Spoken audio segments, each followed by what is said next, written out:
अस्सलाम वालेकुम नाज़रीन, मैं हूँ आसिफ इकबाल और मेरे साथ मौजूद है मोहम्मद मुनीर। और मोहम्मद मुनीर जो है वो एजुकेशन मुकाबले में फ़िलिपाइन गए हैं। इन्हीं से मालूम करते हैं कि कैसी तैयारी है। अस्सलाम वालेकुम। वालेकुम सलाम। जी अल्हम्दुलिल्लाह, इस वक्त बहुत अरसे के बाद कोरोना के बाद से जो है ना अब जाके चीज़ें नॉर्मल हुई हैं। इंशाल्लाह वर्ल्ड टूर्नामेंट है और ये क्रिकेशन व्यू का वर्ल्ड टूर्नामेंट फ़िलिपाइन में मुनक़िद होगा। उसके अल्हम्दुलिल्लाह पाकिस्तान की जानिब से हमारी टीम जा रही है, जिसमें 3 खिलाड़ी शामिल हैं। तैयारी अल्हम्दुलिल्लाह ऊँच पर है, बहुत एफ़र्ट कर रहे हैं। हमें बहुत उम्मीदें हैं कि इस दफ़ा जो है ना हम मेडल उठा के लाएँ। अल्हम्दुलिल्लाह गुज़िश्ता साल भी एशियन चैम्पियनशिप हुई थी इनकी, यूरो एशियन चैम्पियनशिप, उसके अंदर भी पाकिस्तान ने 2 मेडल्स उठाए। मैं बहुत उम्मीद हूँ कि इस दफ़ा जो है ना मैं पाकिस्तान के लिए अल्हम्दुलिल्लाह नेशनल तो खेलते रहा हूँ, जीता रहा हूँ।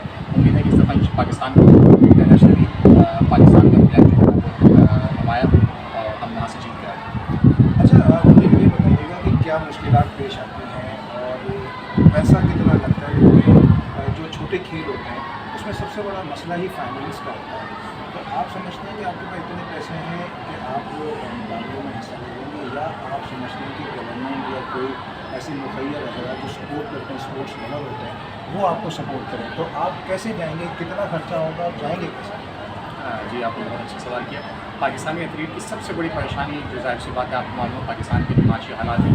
तो जैसे उनकी माशी हालात ख़राब है, मईशत इस वक्त कमज़ोर है। इस वक्त पाकिस्तान की इनफरादी हैसियत भी आवाम की भी इसी तरह है। और ऐसे इवेंट्स के लिए चूँकि टूर्नामेंट फ़ीस और एयर टिकट और वहाँ की होटलिंग ये खासी एक्सपेंसिव है पाकिस्तान के लिए, क्योंकि सब $8 में होता है और इस हवाले से कोई सपोर्ट नहीं मिल रही।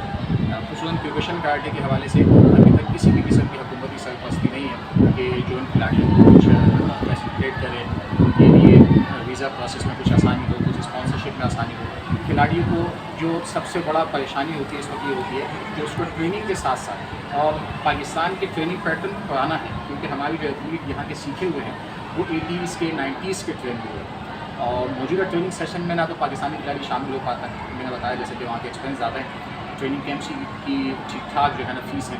और तो ये बहुत मुश्किल है खिलाड़ी के लिए कि वो अपनी ट्रेनिंग भी जारी रखे, अपनी डाइट को मैनेज करें, क्योंकि डाइट का ही ठीक ठाक खर्चा होता है खिलाड़ी की, और उसके बाद फिर एक्सपेंस को पूरा करके जाए। इस वक्त मेरी भी ये हालत, बल्कि पूरी हमारी जो पाकिस्तानी टीम जा रही है वो सभी मुश्किलात के शिकार हैं।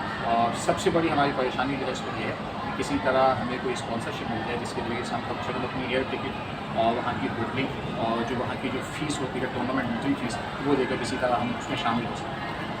तो वहाँ जब आप मुकाबले में जाते हैं तो उनकी तरफ से कुछ नहीं मिलता आपको, या रिहाइश वगैरह या टिकट वगैरह जब आप मुकाबले में हिस्सा लेते हैं? तो ये क्या पर्सनली आदमी मुकाबले में हिस्सा लेता है, या कोई फेडरेशन आती है उसके थ्रू?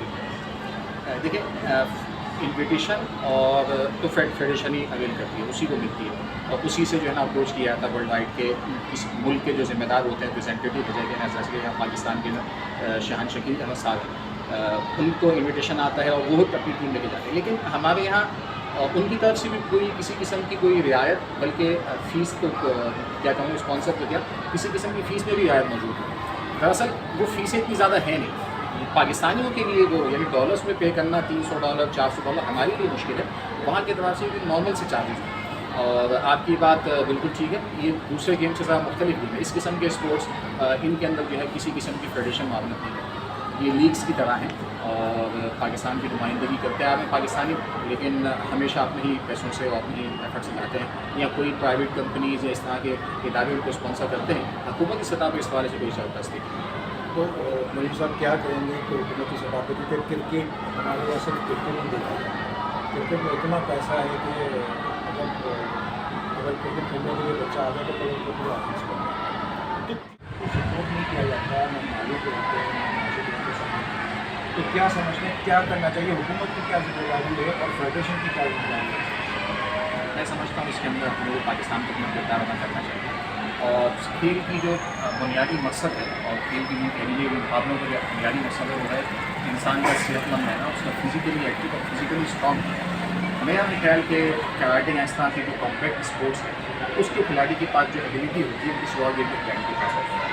अगर आप इनकी मेंटली फिजिकली हेल्थ को देखेंगे तो ये बहुत स्ट्रॉन्ग होते हैं किसी दूसरे खिलाड़ियों से।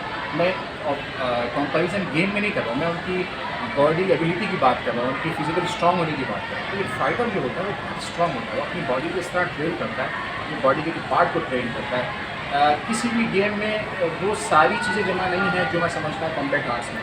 कॉम्बैट आर्ट्स का खिलाड़ी फ्लेक्सिबल भी होता है, वो स्ट्रॉन्ग भी होता है, वो वेट ट्रेनिंग भी करता है, वो मस्कुलर होता है। ये सारी खूबियाँ जो है ना इस गेम को नुमाया करती हैं। मैं समझता हूँ इस पर ज़्यादा एफर्ट होनी चाहिए, ज़्यादा मेहनत होनी चाहिए। अगर हम समझते हैं कि अपनी जनरेशन को सेहतमंद बनाएं, उनको अच्छे जो है ना वो माहौल में लाएँ, उनको किसी स्पोर्ट्स की तरफ आदत करें, तो ऐसा स्पोर्ट्स हो जो करामत भी हो, जो आम ज़िंदगी में हमें फ़ायदा दे, एक मजबूत कौम पैदा करे। तो मैं समझता हूँ इसके लिए ज़रूरी है कि हुकूमत दीगर इस तरह के खेलों की सरपरस्ती करे, और इनके लिए कोई बहुत ज़्यादा बजट की ज़रूरत भी नहीं है। मैंने गौर किया है जिस कदर बजट हमारी दीगर गेमों पर, खुसूसन आपने नाम लिए ले लिया, चूँकि क्रिकेट के ऊपर जिस कदर जो है ना फरवानी से बजट का खर्च होता है, अगर इसकी अशील भी खर्च हो तो मैं समझता हूँ हमारे यहाँ बहुत टैलेंटेड खिलाड़ी मौजूद है, और जिन्होंने भले भी कई मेडल्स उठाए, लेकिन ना उनको पजीराई मिल सकी, ना उसमें हौसला अफजाई हो सकी, ना उनकी माली तौर पर मामला है। अच्छा, क्रिकेशन जो मुकाबला है वो किस तरह का होता है? अगर हम अपने व्यूअर्स को बताएं कि क्या उसमें बॉडी टू बॉडी टच करना होता है, मारना होता है, और पॉइंट्स किस तरह बनते हैं इसके, तो क्या इसमें जानी नुकसान का भी खतरा होता है या जख्मी होता है? हाँ, क्रिकेशन कराटे आम कराटे स्टाइल्स के मुकाबले थोड़ा सा मुख्तलिफ है। अब चूँकि स्पोर्ट्स कराटे होता है, स्पोर्ट्स कराटे के अंदर ये कि पॉइंट रूल्स है, पॉइंट गेम कहलाता है।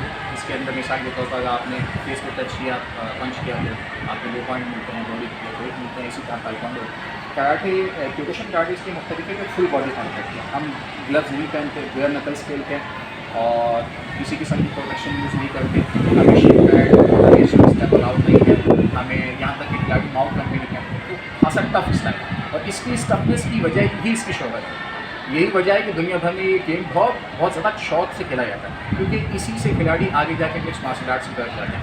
जैसे कि मैंने लोगों को बताता चलूँ कि UFC के मशहूर फाइटर GSP, जिनको GOAT कहा जाता है MMA के और UFC के, हबीब जैसे खिलाड़ी भी जिनको अपना आइडिया समझते थे, ये क्रिकेशन कराटे के बेसिक प्लेयर है। इसी तरह एक मशहूर हॉलीवुड के एक्टर हैं माइकल जे वाइट, बहुत मशहूर, बहुत famous martial artist, movie artist हैं, ये भी क्रिकेशन कराटे के प्लेयर हैं।